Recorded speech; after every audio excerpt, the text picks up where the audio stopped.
Looks like we're starting off a new week. What's up, everybody? I am Kami and welcome back to another Revived Witch video. Today I'm going to be giving you some things you are supposed to know, or at least you should know, as a endgame player, as a pro player, if you will. I believe we are 1 month into the game. This is just common knowledge to me, and I want to make sure it's common knowledge to you guys as well. And if you have any friends that don't know these things I'm about to say, make sure at the end of the video, if you learn anything, send it to them as well, because maybe they could learn something too. All right, let's get into it. All right, I'm going to be showing you our first thing now. It's when you're running a auto battle. And not an auto, you get in and you click on auto. Auto meaning you're farming, you set how much times you want this to auto. Your team becomes immortal. So something I could suggest you to do is, I know people get really worried, they start watching their battles, making sure their units aren't dying. Just go on your phone, right? Look at my background. Oh! Somebody! I suggest putting on your phone, putting auto. You know they're immortal, you know they're not gonna die ever. Run your time, put it somewhere else. Do what you gotta do. When you come back, it is going to be done. Don't believe me? Why does all your autos work?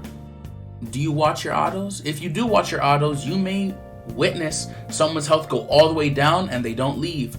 Or someone's health go all the way down, the game would freeze and then their health's back up for some reason. The second tip is, regardless what tier lists say or what I may say, what another content creator might say, all units can be used some way or another. So something I do recommend for beginners, which is gonna go in the beginner tips that's coming out today as well, is usually you wanna block out all the excess units in the beginning game because you don't wanna spread your mana too much, anything like that. You wanna level up your core units. Well, later game, it is completely different.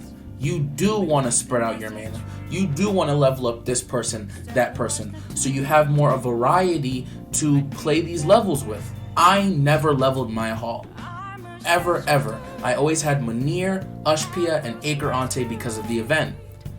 Then I started facing the new boss, the new hard mode boss that I cleared in the previous video. At the end of the video, it's going to show in the card. Click on that if you want to find out how to make the boss easy or just beat the boss.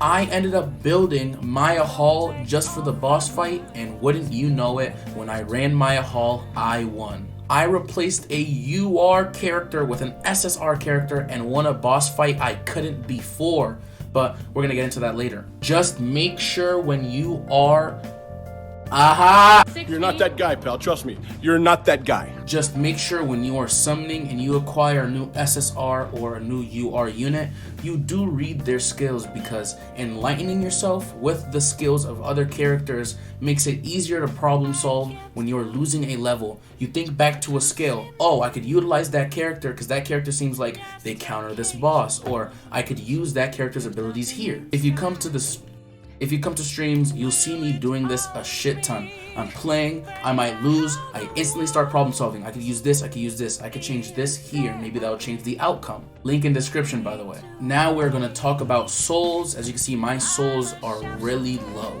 I think this tip is important, so I'm gonna put it here, and I'm also gonna put it in later on in the beginner's guide. Early game, I feel like you shouldn't be summoning, as you literally just had the 100 rerolls, so you should have an SSR and a UR that you want, but I'll go more into that when we are on the beginner's tips. But now we are on the pro tips. Later game, you should know by now that you aren't going to start receiving as much souls as you usually would beginner game, because you've already done a lot of the content.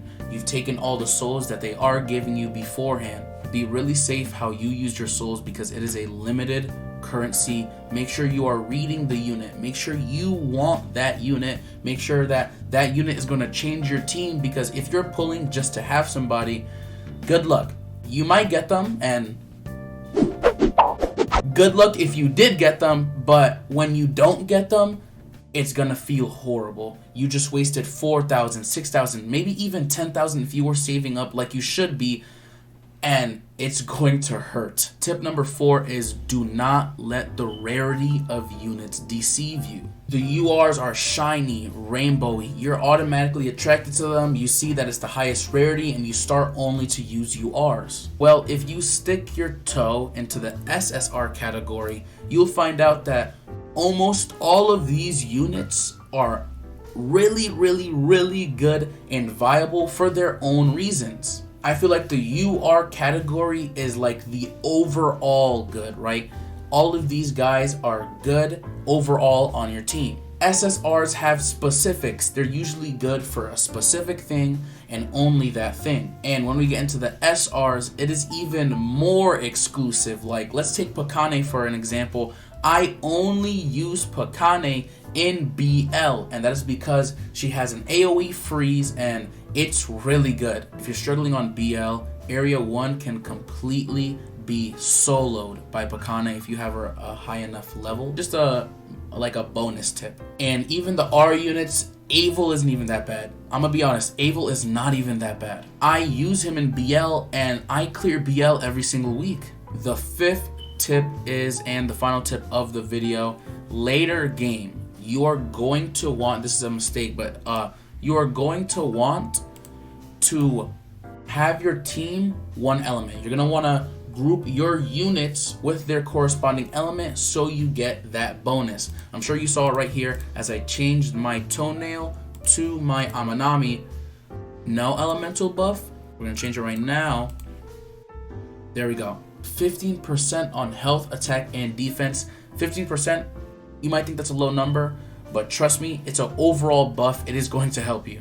And it is the same with every element, as you can see. Another fun fact is Witch counts as all the elements. So if I take Pakane, for example, and replace her with the Witch, if I can find her, there we go. Replace her with the Witch, I still get my bonus because the Witch counts as every single type.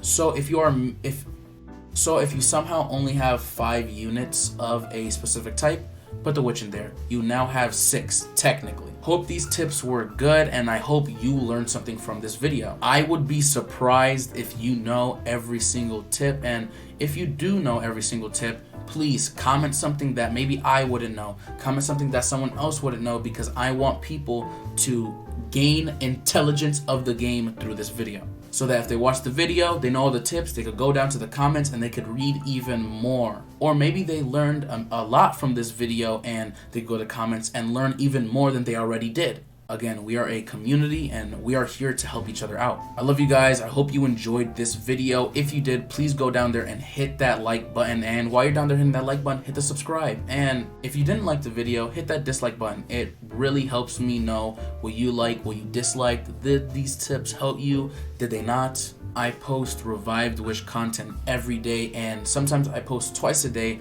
like I'm going to do today. I also stream Revived Witch every day as well at 8 p.m. The Twitch is in the description if you want to go see that. We have a lot of fun on the Twitch, and we even play games that isn't Revived Witch, but I make sure I usually get an hour or 2 of gameplay in there. And if you want to show that little bit of extra support, I do have a Patreon. It is only $1 and it helps me out a lot.